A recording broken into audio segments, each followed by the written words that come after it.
Assalamualaikum warahmatullahi wabarakatuh. Perkenalkan, nama saya Muhammad Ikhwanul dari kelas Informatika E angkatan 2019.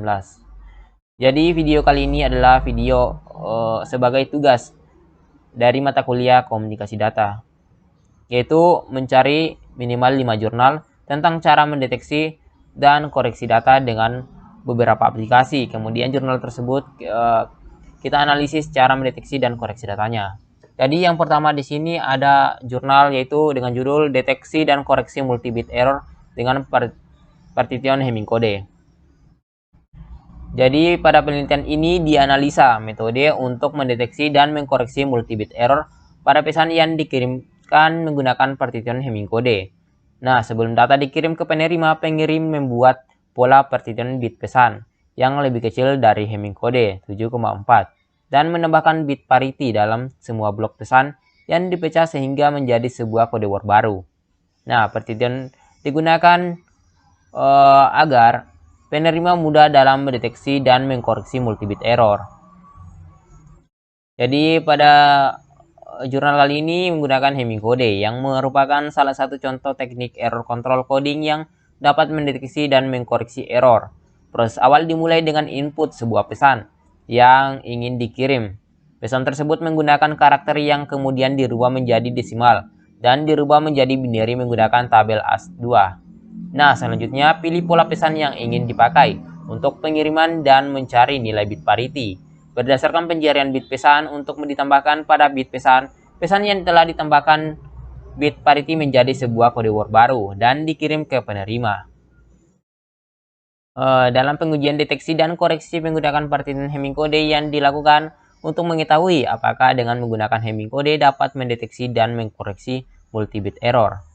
Jadi dari analisa metode Hamming Code dengan menggunakan partition bit dapat disimpulkan bahwa partition Hamming Code dapat mendeteksi dan mengkoreksi banyak error yang terjadi pada pesan yang ditransmisikan dibandingkan dengan mengirim 7 bit pesan sekaligus tanpa dipecah terlebih dahulu. Nah, kelemahan yang didapat dari penggunaan partition Hamming Code dalam mentransmisikan pesan adalah menyebabkan banyak penggunaan bit parity dan membuat kode word menjadi lebih banyak dari biasanya dikarenakan dalam semua blok pesan yang telah dipecah menggunakan bit parity untuk mendeteksi dan mengkoreksi error yang terjadi pada saat pengiriman. Yang kedua yaitu jurnal implementasi deteksi dan koreksi error pada komunikasi serial Arduino berbasis UART dengan metode Hamming Code. Nah, pada penelitian ini perancangan sistem agar dapat melakukan deteksi dan koreksi error pada pengiriman data, metode yang digunakan berupa Hamming Code. Jadi seperti yang di atas, dengan memakai konsep penambahan parity bit Hamming Code dengan menggunakan logika XOR serta diimplementasikan pada sistem yang memiliki komunikasi secara serial, yaitu komunikasi UART pada mikrokontroler Arduino Uno yang memanfaatkan pin TX dan RX sebagai pengiriman data dan menggunakan data suhu sebagai objek penelitian. Nah, hasil penelitian akan didapatkan dari pengujian data fungsional dan non-fungsional dan data encode yang diubah dengan dua jenis error yang berbeda, serta untuk mendapatkan delay waktu Hamming Code dengan menggunakan fungsi milis pada setiap proses encode dan decode. Pada hasil pengujian dan analisis yang dilakukan dengan mengimplementasikan metode Hamming Code pada perancangan dan implementasi, yaitu metode Hamming Code diterapkan dengan model simulasi antar Arduino Uno sebagai media implementasinya dan sensor DHT11 sebagai objek penelitian.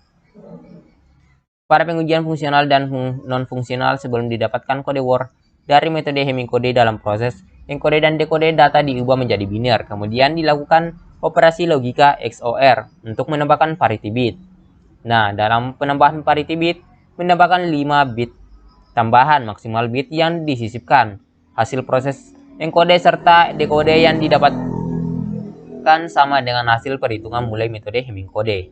Sedangkan rata-rata lamanya waktu yang diperlukan atau delay untuk proses encode data dilakukan pada dua jenis data yang berbeda, yaitu 102,7 ms pada data 4 bit dan 109,5 ms pada data 5 bit, sedangkan untuk rata-rata delay waktu dekode data yang dihasilkan pada dua jenis data yang berbeda, yaitu 17,5 ms pada data 10 bit dan 100,1 ms pada data 11 bit. Nah, jumlah data yang dilakukan proses dekode mempengaruhi lamanya waktu yang diperlukan. Kemudian jurnal ketiga, yaitu aplikasi simulasi deteksi dan koreksi kesalahan menggunakan metode Hamming code pada proses pengiriman data berbasis Android. Jadi sama menggunakan metode Hamming code. Pada jurnal yang ketiga ini, pembuatan aplikasi simulasi untuk deteksi dan koreksi kesalahan menggunakan Eclipse yang merupakan salah satu software untuk membuat aplikasi dengan basis Android.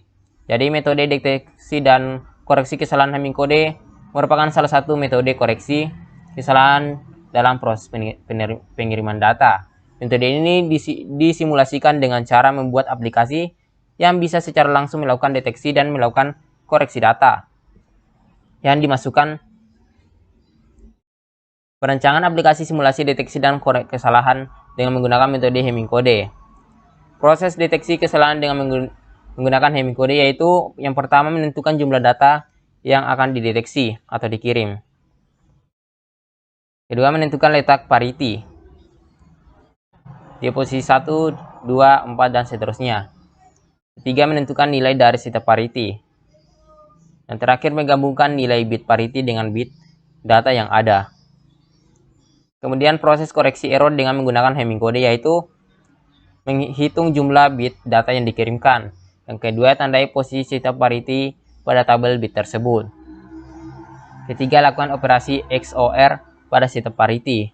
Keempat, jika nilai output dari parity tidak sama dengan input maka terjadi error. Dan yang terakhir, mengkonversikan hasil output parity ke bilangan desimal sehingga akan ditemukan letak data yang salah. Nah, untuk jurnal yang keempat, aplikasi koreksi kesalahan penulisan kata dalam bahasa Inggris dengan menggunakan algoritma Rabin-Karp. Jadi, cara kerja algoritma Rabin-Karp adalah dengan melakukan pencocokan string berdasarkan masing-masing nilai khas pada teks dan pattern. Pattern didapat dengan melakukan pencarian kata yang tersimpan di dalam database berdasarkan kata terdekat dari tipe yang ditemukan. Berdasarkan hasil perhitungan yang telah dilakukan secara manual dan program, diperoleh hasil bahwa kata yang merupakan kata singkatan akan menghasilkan hasil dan nilai yang berbeda dari pada kata yang bukan merupakan kata singkatan. Jadi hasil untuk kata kedua dari kata singkatan akan menghasilkan nilai yang berbeda dikarenakan kata tersebut menghasilkan kata yang berbeda atau tidak sama dengan yang seharusnya. Jadi cara kerja algoritma Rabin-Karp yaitu yang pertama, inisialisasi basis, modulo, PJG teks, PJG pola, error. Yang kedua, melakukan inputan teks dan juga pola. Pola didapatkan dengan pencarian kata dari database yang mirip dengan inputan teks. Yang ketiga, teks akan dipotong menjadi beberapa substring berdasarkan panjang maksimal dari pola dan akan dicari nilai khas dari teks dan pola dan akan dilakukan perbandingan. Lalu akan dilakukan dengan pengecekan semua karakter. Jika false maka akan menuju onPeg connector nomor 1 dan akan melakukan rolling hash. Jika true maka akan menuju onPeg connector nomor 2. Dan yang terakhir setelah itu akan dilakukan pengecekan terhadap error. Jika tidak sama dengan 0 maka akan dicetak ada kesalahan. Jika sama dengan 0 maka akan dicetak tidak ada kesalahan. Dan yang jurnal yang terakhir yaitu perancangan simulasi koreksi kesalahan data dengan metode FEC pada komputer berbasis Visual Basic. Nah, metode FEC mendeteksi dan mengkoreksi kesalahan data pada penerima tanpa harus meminta pengirim mentransmisi kembali. Pada metode ini susunan bit data yang akan dikirim atau data string ditambahkan kode Hamming yang jumlah bitnya tergantung dengan jumlah bit data yang akan dikirimkan dengan syarat 2n lebih kecil sama dengan m ditambah n tambah 1 dengan n sama dengan jumlah bit kode Hamming dan M sama dengan jumlah bit data karakter. Dengan demikian dapat ditentukan banyaknya bit kode Hamming yang akan dipakai. Kode Hamming ini disisipkan di antara bit-bit data karakter yang akan dikirim oleh pengirim. Data karakter atau data string yang telah disisipkan kode Hamming akan membentuk sebuah data yang disebut dengan data stream. Letak penyisipan setiap bit dari kode Hamming harus disepakati antara pengirim dengan penerima, sehingga penerima tahu persis letak setiap bit kode Hamming pada data stream yang diterimanya. Setelah data stream dibentuk, maka untuk menentukan bit-bit pada kode Hamming dilakukan proses eksklusif OR antara letak posisi biner dan letak posisi bit pertama, bit 1. Bit 1 pertama pada data stream hanya bit 1 data karakter, dengan biner letak posisi bit 1 yang kedua, dan seterusnya. Hasil akhir dari proses eksklusif OR inilah yang merupakan bit-bit dari kode Hamming. Bit-bit kode Hamming yang diperoleh ini dimasukkan ke dalam data stream yang kemudian dikirim ke penerima. Jadi proses yang dilakukan pada penerima adalah membaca bit-bit kode Hamming pada data stream yang diterimanya, sesuai dengan letak bit kode Hamming yang telah disepakati dengan pengirim. Kode Hamming yang diterima di eksklusif OR dengan letak posisi bit 1 pertama, biner, dan letak posisi bit 1 pada data stream yang diterima, dan hasilnya di eksklusif OR kembali dengan letak posisi bit 1 yang kedua, dan seterusnya, sehingga akhirnya diperoleh hasil yang menyatakan ada tidaknya bit yang salah. Bila hasil akhirnya menghasilkan desimal 0, maka disimpulkan bahwa tidak terjadi kesalahan data. Tetapi bila hasil akhirnya tidak menghasilkan desimal 0, maka dipastikan terjadi kesalahan data, dan desimal tersebut menyatakan letak posisi bit yang salah pada data stream. Untuk mengkoreksi kesalahan bit tersebut, dilakukan komplemen atas bit yang salah tersebut. Kesalahan data yang dapat dikoreksi dengan metode FEC ini adalah kesalahan 1 bit pada data stream yang diterima, dan kesalahan tersebut tidak pada bit-bit kode Hamming. Jadi sekian dari video kali ini. Saya akhiri dengan mengucapkan Assalamualaikum warahmatullahi wabarakatuh.